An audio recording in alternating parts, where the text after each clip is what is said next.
There is a very specific moment that many people recognize instantly, even if they have never talked about it.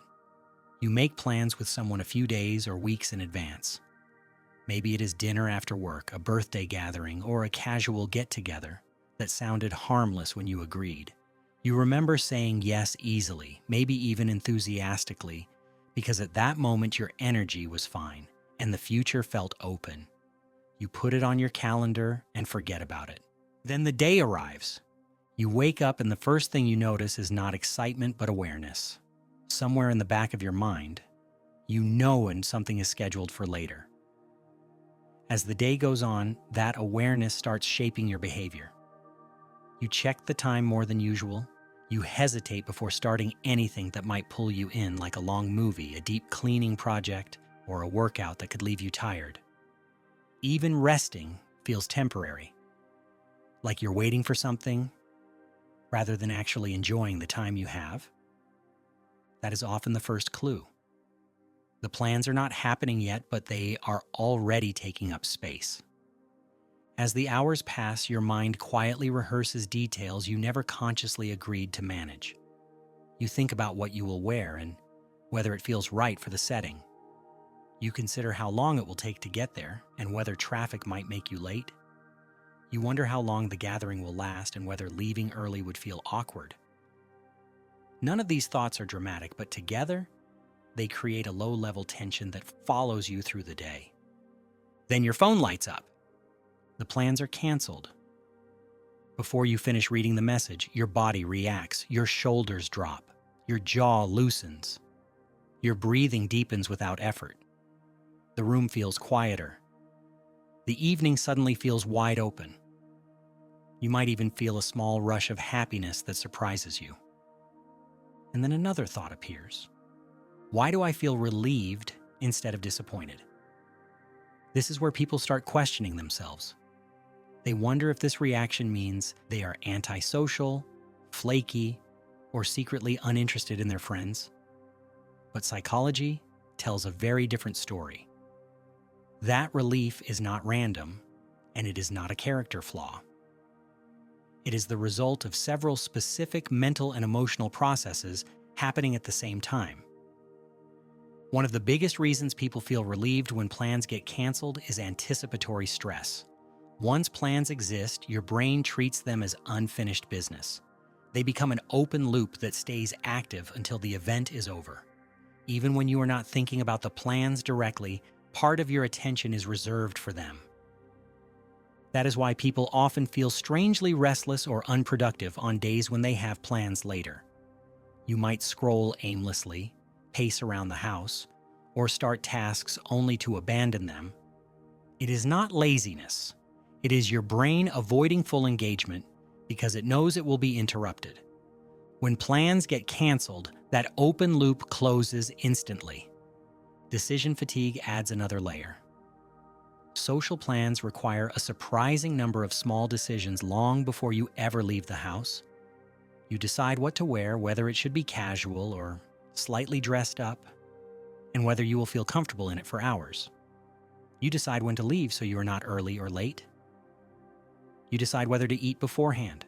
You decide how long you should stay so it does not feel rude. On top of that, many people prepare emotionally. They anticipate being engaged, present, and responsive. They think about listening well, reacting appropriately, and managing their energy so they do not seem distant or checked out. This preparation is rarely conscious, but it is real work.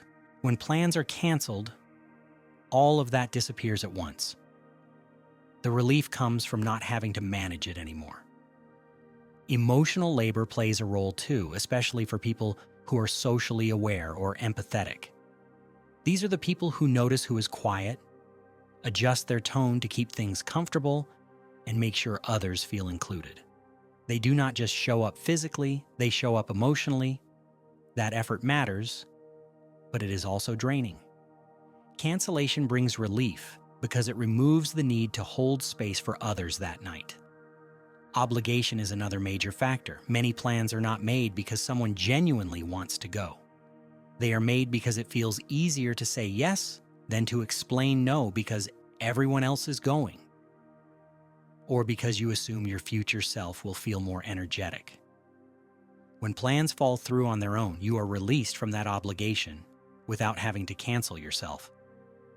There is no awkward message, no explanation, and no guilt to manage. Uncertainty adds another layer. Even when you like the people involved, you do not know how the experience will feel. You wonder if the environment will be loud or crowded, if conversation will feel meaningful or surface level, or if you will leave energized or drained.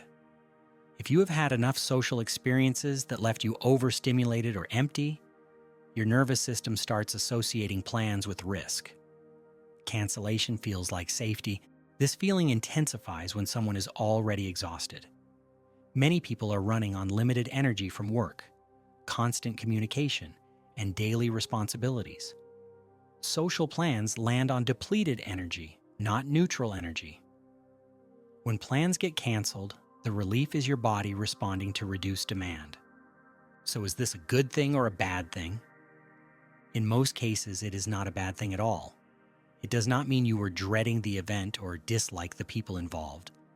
More often, it means you understand how much energy the entire process costs you. Not just the event itself, but the preparation, the transition, and the mental replay afterward. A simple weeknight dinner is a good example. It sounds easy, but the energy drain starts hours earlier. You think about what to wear, how long it will take to get there, and when you need to leave. You shift from personal mode into social mode. During the dinner, you stay engaged and attentive.